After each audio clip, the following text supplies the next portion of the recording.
بسم اللہ الرحمن الرحیم۔ آج دو اہم امور پہ گفتگو کرنی ہے۔ پہلا مسئلہ ہے عائشہ جہاں زیب۔ آپ جانتے ہیں عائشہ جہاں زیب ایک ٹی وی اینکر پرسن ہیں، بہت معروف ہیں، اور جیو سے انہوں نے اپنے کیریئر کا آغاز کیا تھا۔ بہت اچھے شو ہوسٹ کرتی رہی ہیں، اور آج کل ایک اور نجی ٹیلی ویژن چینل پہ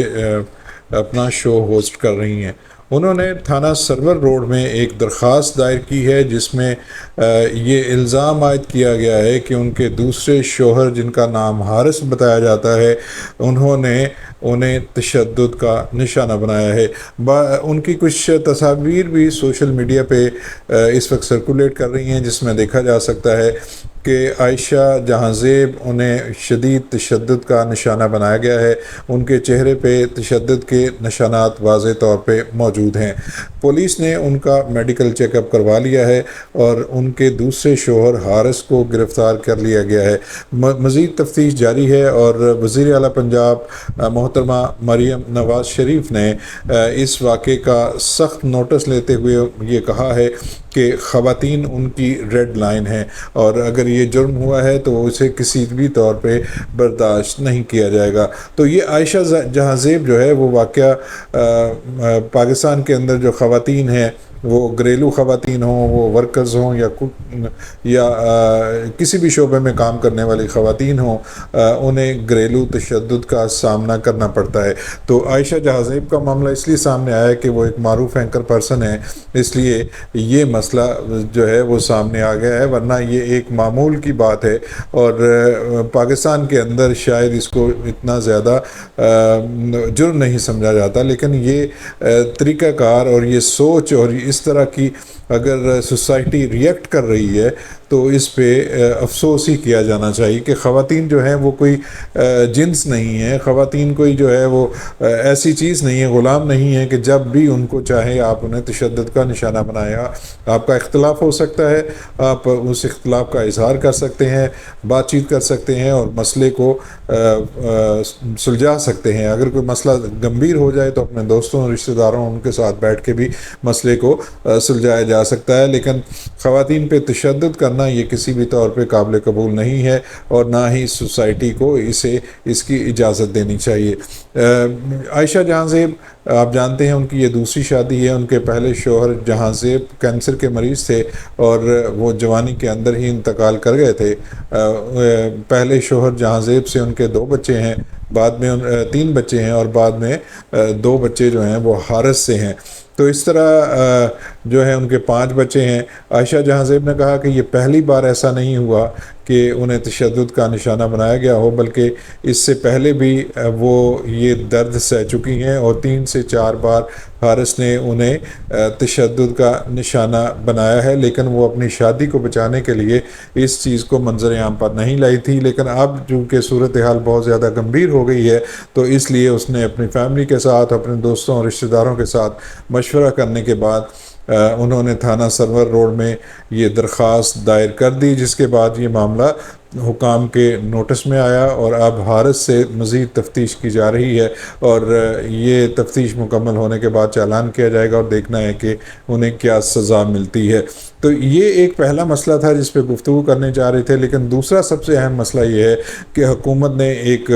نوٹیفیکیشن جاری کیا ہے، SRO جاری کیا ہے، جس کے تحت ملک کی خفیہ ایجنسی پریمیئر جو ہے ایجنسی، جسے ISI کہا جاتا ہے، اسے یہ اختیار دے دیا گیا ہے کہ وہ کسی بھی شخص کا وہ ٹیلی فون ٹیپ کر سکتی ہیں، کسی کی ٹیلی فون کال میں مداخلت کر سکتی ہیں، اور یہ سارا کام قومی مفاد اور ملکی دفاع کے لیے کیا جائے گا۔ تو یہ معاملہ جو ہے وہ اتنا گمبھیر ہے کہ اس پہ اس طرح گفتگو نہیں ہوئی جس طرح لوگوں کو اس پہ ریئیکٹ کرنا چاہیے تھا۔ کہ انٹیلیجنس ایجنسیاں، یہ بات اپنی جگہ پہ درست ہے کہ انٹیلیجنس ایجنسیاں جس کا چاہتی ہیں وہ ٹیلی فون ٹیپ کر لیتی ہیں، لیکن اب تو اسے باقاعدہ قانونی حیثیت حاصل ہو گئی ہے۔ یہ معاملہ اس لیے بھی زیادہ لائم لائٹ میں آیا ہے کہ اسلام آباد ہائی کورٹ کے جسٹس جناب بابر ستار نے ٹیلی فون ٹیپنگ کا جو کیس سن رہے تھے، تو اس میں یہ سوال اٹھایا تھا کہ ISI اور جو دیگر ایجنسیاں ہیں وہ کس قانون کے تحت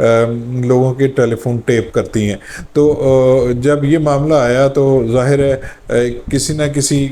کو تو سامنے آنا تھا، تو حکومت نے یہ کندھا اپنا پیش کر دیا ہے اور انہوں نے یہ اختیار تسلیم کر لیا ہے کہ آئی ایس آئی کو لوگوں کے ٹیلی فون ٹیپ کرنے کا اختیار حاصل ہے۔ تاہم یہ کہا گیا ہے کہ 18 گریڈ یا اس سے اوپر کا افسر جو ہے وہ اس تمام معاملے کو دیکھے گا، اور اس سے نیچے کے لوگ جو ہیں وہ ٹیلی فون ٹیپ نہیں کر سکیں گے۔ تو یہ معاملہ جو ہے اس پہ آج پی ٹی آئی جو ہے وہ خاصی احتجاج کر رہی ہے۔ ماضی میں یہی معاملہ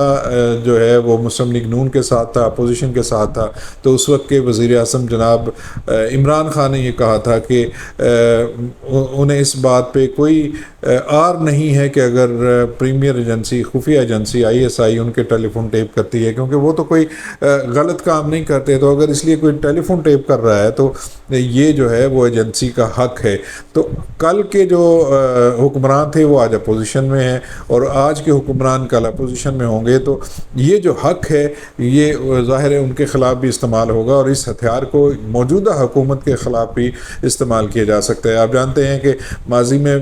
جو ٹیلی فون ٹیپس تھے وہ سامنے آتے رہے ہیں، اور ایک تواتر کے ساتھ لوگوں کی گفتگو جو ہے وہ ریکارڈ کر کے سوشل میڈیا پہ ڈالی جاتی رہی ہے۔ تو یہ معاملہ اب اس حد تک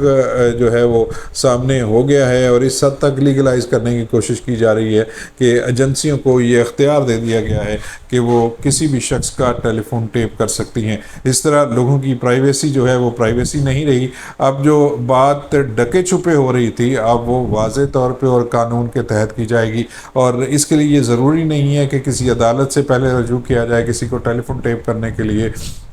یا کسی دوسرے ادارے سے یہ کہا جائے کہ چونکہ یہ فلاں شخص کی سرگرمیاں جو ہیں وہ ریاست کے خلاف ہیں، وہ ملکی مفاد کے خلاف ہیں، تو اس لیے انہیں ٹیلی فون ٹیپ کرنے کی اجازت دی جائے، تو اب وہ آج خود یہ کام کر سکیں گے۔ تو یہ میرا خیال ہے کہ ایسا معاملہ ہے جس پہ ہمارے معاشرے کو ریئیکٹ کرنا چاہیے تھا۔ ہماری اپوزیشن تو کر رہی ہے، لیکن حکومت جو ہے وہ یہ کہہ رہی ہے کہ انہیں اس بات پہ کوئی اعتراض نہیں ہے، وہ اسے آر نہیں سمجھتے کہ اگر خفیہ ایجنسیاں لوگوں کے ٹیلی فون ٹیپ کرتی ہیں۔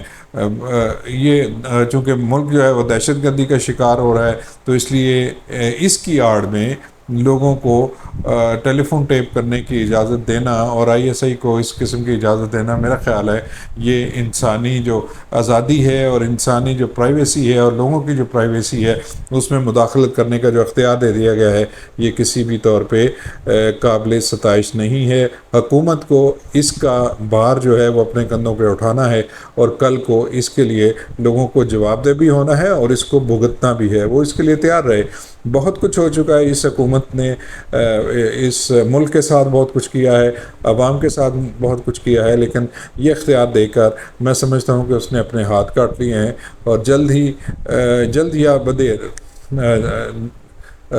حکومت کو